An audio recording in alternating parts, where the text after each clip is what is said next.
The room fell silent as General Corvo of the Zin Consortium stared at the holographic display.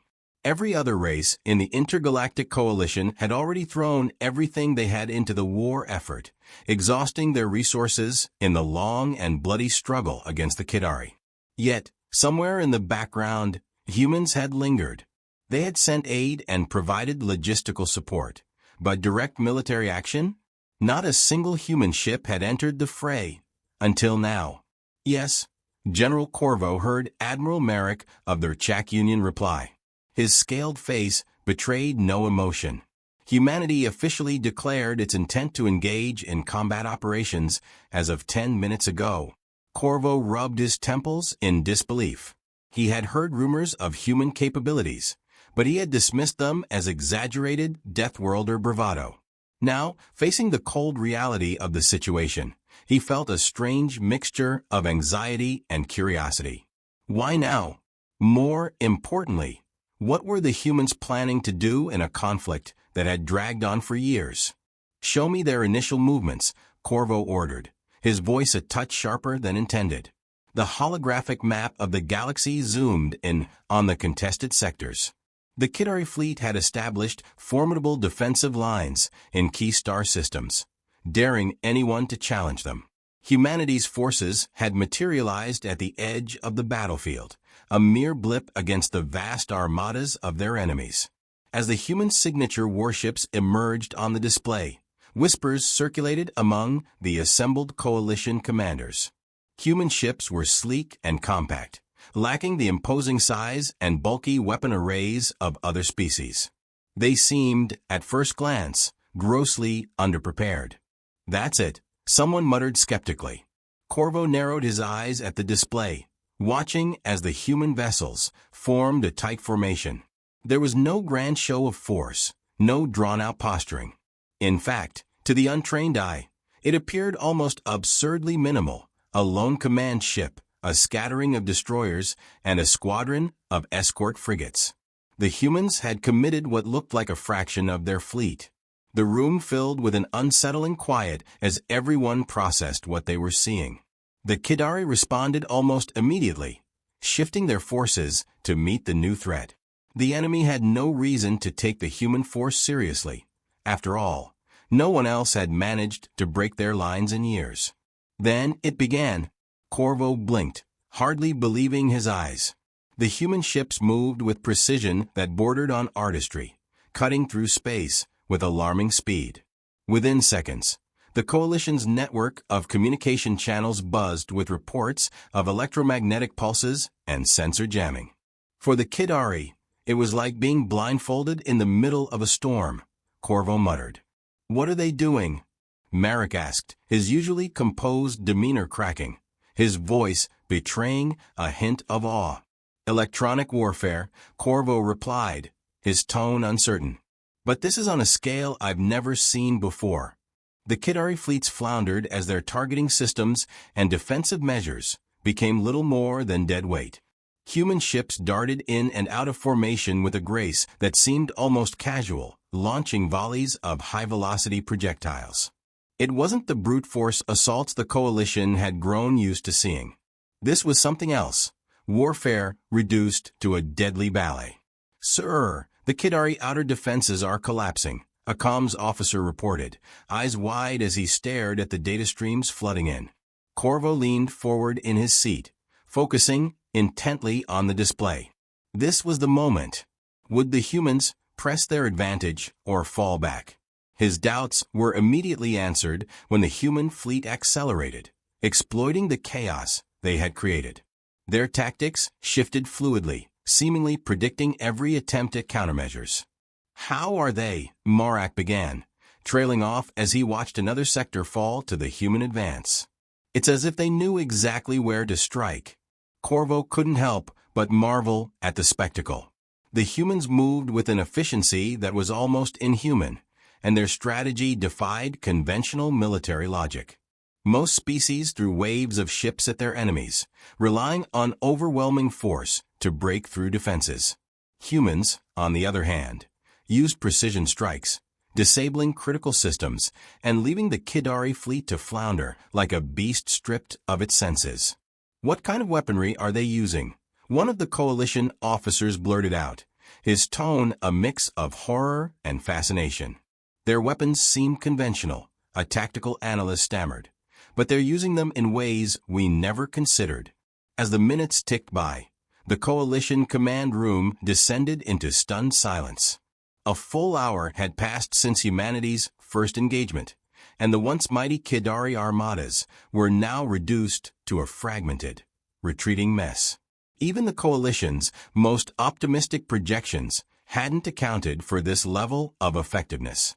Corvo watched as the holographic map updated, showing Kidari's strongholds going dark one after another. This wasn't just a victory, it was a dissection. The humans weren't merely overpowering the enemy. They were tearing apart the Kidari's entire battle doctrine. "Sector Gamma has fallen," the comms officer announced, breaking the silence.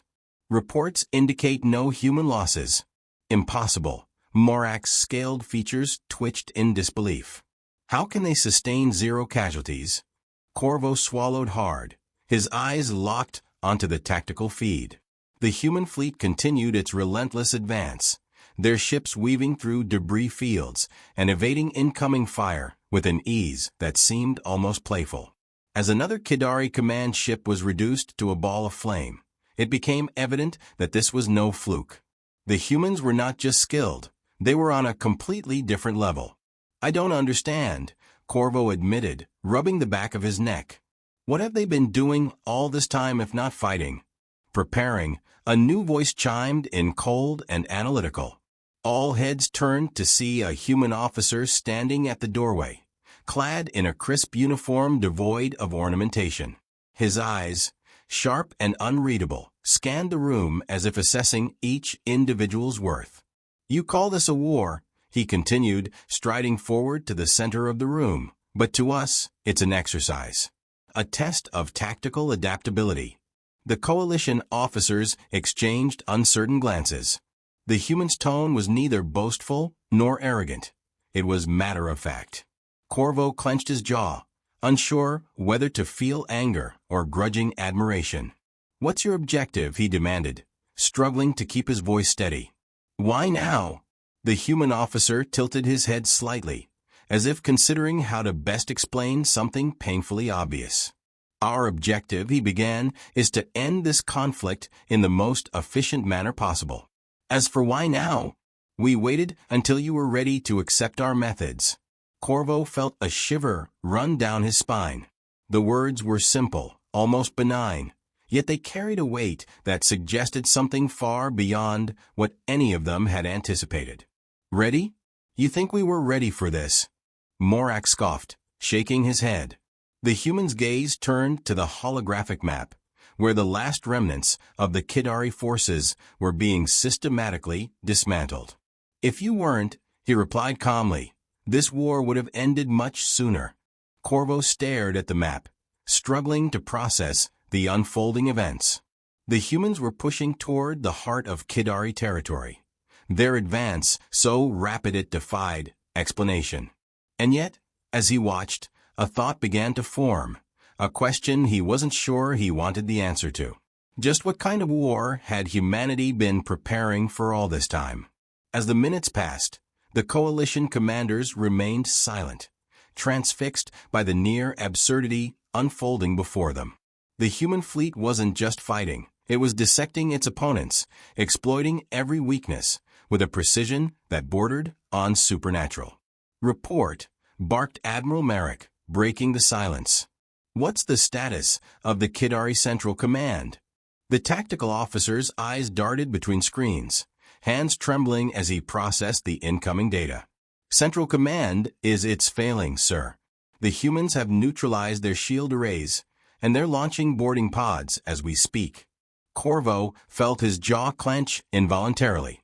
The Kidari Central Command was a fortress protected by layers of defenses that had held against every coalition assault for years. Now, those defenses were failing one by one, like brittle glass under a relentless hammer. "Boarding pods," Merrick echoed, his tone a mixture of disbelief and horror. "They're going inside?" The human officer, standing nearby, merely nodded, his expression impassive. "Yes," he said simply. "We find that surgical strikes are more effective than brute force. Our objective is to seize control, not annihilate." Corvo glanced at the officer, unable to suppress a sense of dread. These humans, with their calm demeanor and deliberate actions, were nothing like the rabid warriors he had expected. They were methodical, calculating, and frighteningly detached from the chaos they were orchestrating. "How are they managing this?" another coalition commander asked, his voice shaky. "We've been fighting the Kidari for years and barely dented their defenses. And now this." "Training," the human officer replied matter-of-factly. "We've trained for scenarios like this long before we even encountered the Kidari. Space warfare, ground combat, electronic countermeasures. It's all part of the doctrine." "Doctrine?" Corvo repeated, narrowing his eyes. "You make it sound like you expected this war." The human officer turned to face Corvo, his expression betraying nothing. "Expected? No. Prepared for? Always." The response sent a chill through the room. The coalition had gone to war out of necessity, driven by a desperate need to defend their territories from the Kidari onslaught. But the humans? They had been preparing for war as if it were an inevitability. As Corvo watched the human fleet systematically dismantle the Kidari defenses, he realized that this was not just a show of military might. It was a demonstration of control. The war was over.